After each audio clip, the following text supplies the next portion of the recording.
Hey everybody, this is Jim at SP500chart.com. It is about 5 o'clock on August 21st, 2012, and we're going to take a look at the S&P.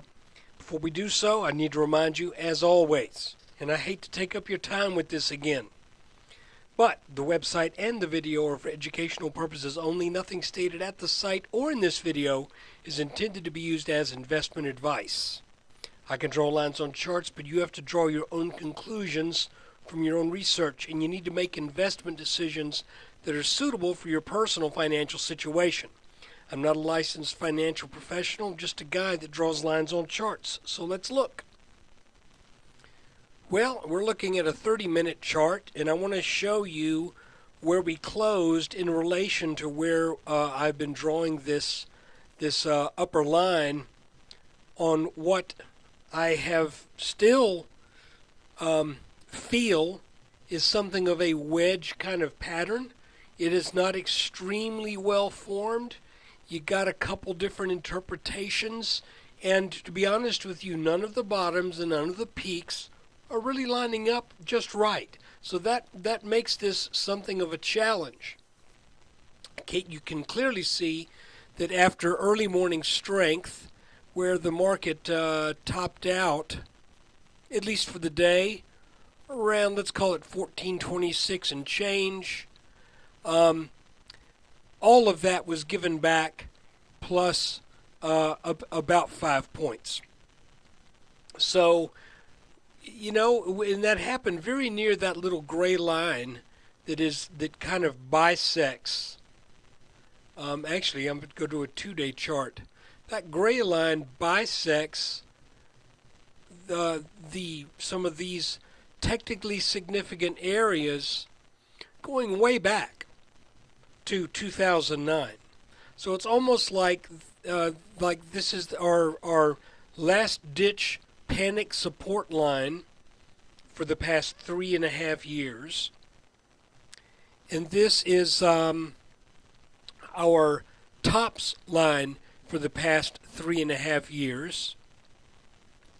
And if we cut those lines roughly in half, we end up with this little bisect line that it looks like everything is kind of moving in and around that line, or at least this line is having some technical influence.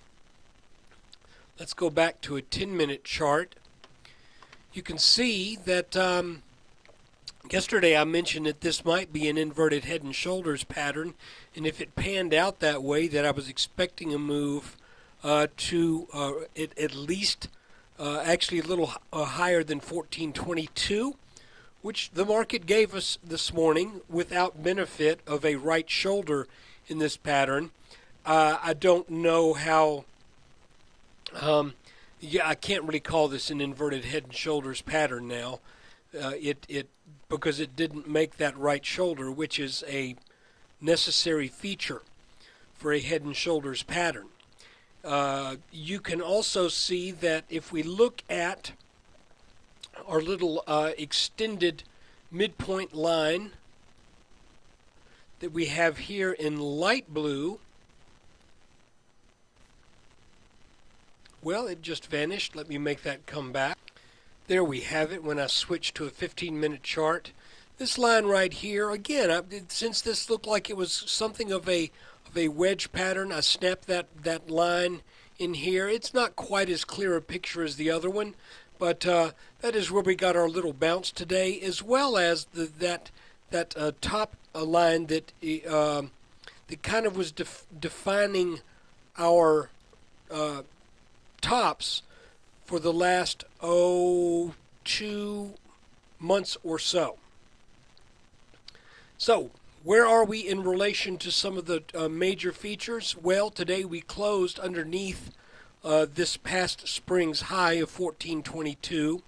We have not yet reached this brown line right here, which is drawn over the tops of the last 2 major well, I say major, but fairly major tops that the S&P has shown us, this head and shoulders top here and this head and shoulders top of 2012. and we discussed this a good bit yesterday, that all of this looks like we're starting to trade in a narrower range, and that's what happens as you trade up a wedge. Things start to get less and less and a little closer in time, a little less in amplitude, and the tendency is for that is a sign that things are starting to get weaker, and that the move that you've been measuring in that wedge may be coming near an end. And it doesn't mean that that things are over yet. I wouldn't think this would be over until this red line would be broken right here, because this is what has defined those two major market bottoms of 3909 and October of 2011. Again, let's zoom out and take a look at that. I think this line right here is pretty major. If we were to break this, then I would say we are almost certain to come down and test this extended neckline from this inverted head and shoulders pattern that we saw in 2009. If we look at this on a daily chart and we zoom in to just the candle we have today, it may be making something of a little shooting star. And I'm not a candles expert, so there may be another name for that that's more descriptive. But you can see where we had that nice opening rally, and then the market just kind of gave it all up.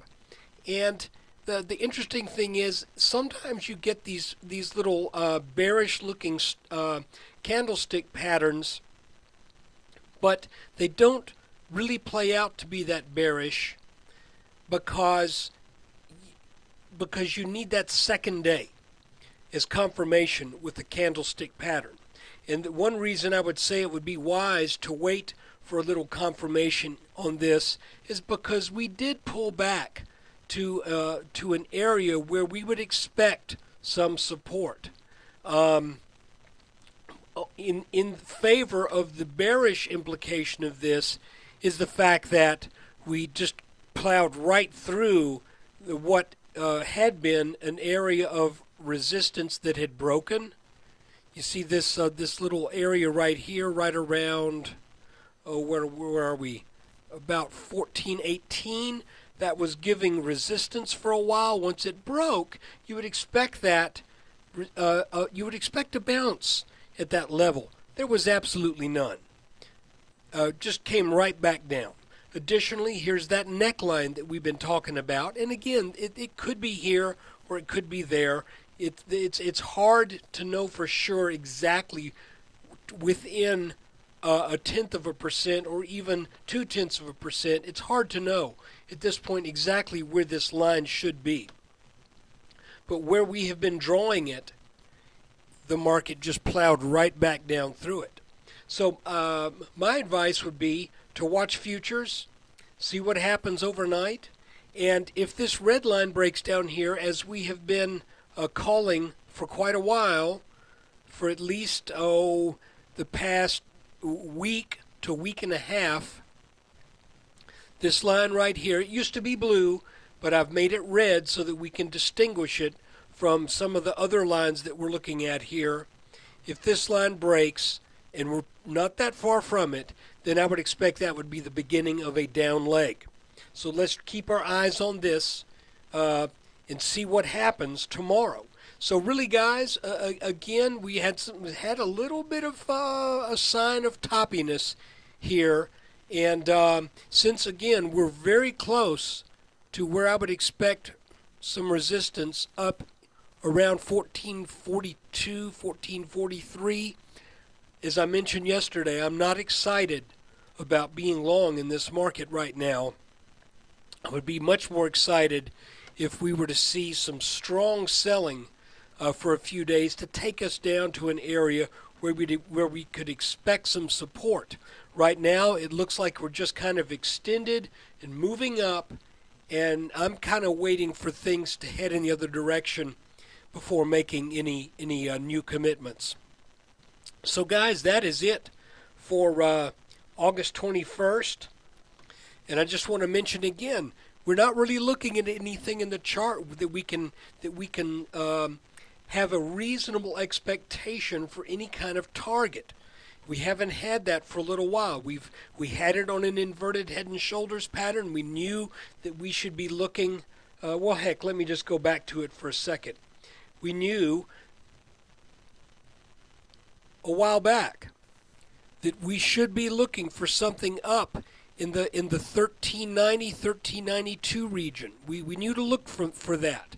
But as we go up right now, we're not really seeing anything other than now just a march upwards without any clear sign as to what to expect in the way of an intermediate target. So I'm playing it kind of close to my vest. Frankly, I would rather be patient than wrong. So thanks for watching. Take care, and look for our video tomorrow after the close.